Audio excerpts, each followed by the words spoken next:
Hi students, let us understand what is meant by oxygen dissociation curve. As you can see, it's a S-shaped curve which plots on the x-axis partial pressure of oxygen and on the y-axis saturation of hemoglobin with oxygen. Let's understand both these terms and then come back to the graph. So this side, on the y-axis, we have plotted percentage saturation of hemoglobin. What does it mean? One hemoglobin molecule has 4 binding sites for oxygen. As you can see, 4 of them. If I have only one oxygen bound to one hemoglobin molecule, it means that 3 empty spaces are there. That means 25% only saturation has occurred. For if I have one more oxygen molecule bound, that means 50% the hemoglobin molecule is saturated. Now 75 and now 100% the molecule is saturated. No more oxygen can bind, that means. So that is what we are plotting on the y-axis. On the x-axis, we have written something called partial pressure of oxygen. What does that mean? Let's have an understanding now. Let's say in a room, there are different molecules of different gases. Obviously, all of them will exert some pressure. So we know from physics that pressure means force exerted, right? So let's say these green ones are oxygen and it exerts some pressure on the wall.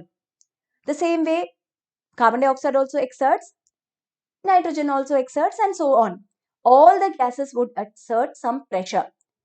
Each of the individual gases pressure, if you take, then we call that as the partial pressure. All together we would call as the atmospheric pressure, isn't it?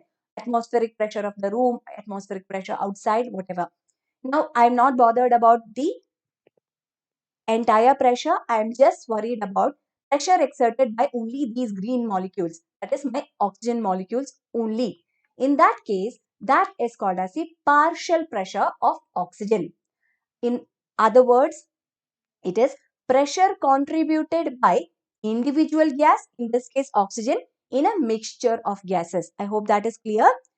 These numbers are fixed in our human body. That is, partial pressure of oxygen is fixed in alveoli as 104.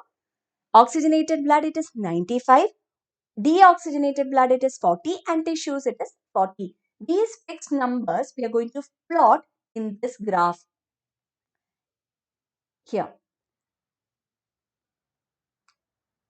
As we just looked at, the partial pressure of oxygen in alveoli is 104. So 100 is here. This is 110 probably. So 104 is here. If I plot it up, I will get percentage saturation as 100%. What do I mean by that? My hemoglobin is fully saturated. That was for alveoli at 104. I'm just drawing lines reaching this point. The same way, if I take 95, what is 95? Partial pressure of oxygen in oxygenated blood. Same, 100. If I take deoxygenated blood's partial pressure, PO2 in deoxygenated blood was 40. So let's say, pen is not right. 40, if I plot, then I get 75 as a saturation. What does that mean? In my hemoglobin molecule, oxygen has bound in 3 sites.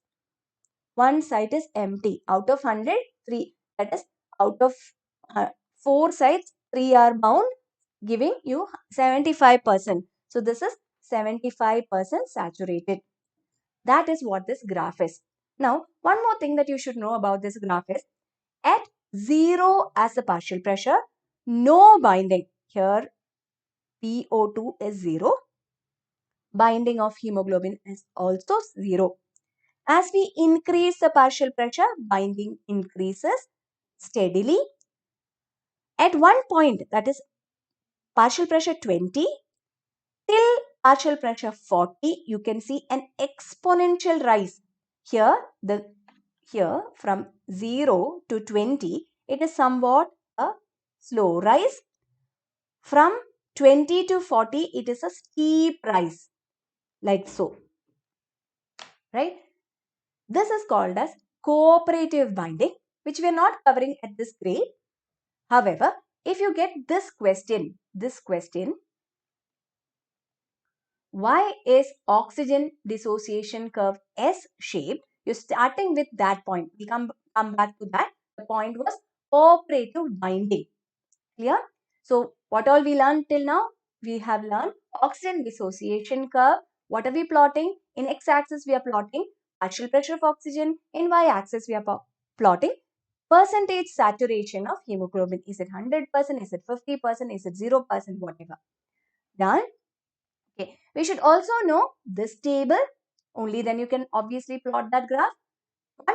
One more factor that you should know is what all can favor this binding of hemoglobin to oxygen, resulting in oxyhemoglobin. What all favors that? Obviously, we need to have enough oxygen, isn't it? More the oxygen, more is the pressure. So, high partial pressure of oxygen. At the same time, we need low carbon dioxide amount. Low carbon dioxide pressure means low amount, isn't it? Same way, low hydrogen ion concentration or low pH, low temperature. These four factors favor binding of oxygen to hemoglobin. This much you should remember. Coming to important questions. First question is, what is oxygen dissociation curve? We discussed that. Second question, why is oxygen dissociation curve S-shaped? For this you are writing at 0% PO2, 0 binding. But as you go up from 0 to 20 and from 20 to 40, as the PO2, from 20 to 40 especially, there is an exponential rise in binding. And this is called as cooperative binding, followed by your plotting at 95 partial pressure in oxygenated blood. The binding is 75%, and at alveoli, the partial pressure is 104. Therefore, the binding is 100%. Such explanation you are giving. Next question, what is the significance of this curve? You know the significance. From this, we come to know what are the factors that affect one thing and how these factors, which all factors, concentration, partial pressure of oxygen, carbon dioxide, temperature, and pH, how these factors affect binding of hemoglobin to oxygen. That is the significance of this curve. Okay, last question. What are the factors affecting oxygen dissociation curve? We already discussed. I hope this topic is clear to you. Thank you.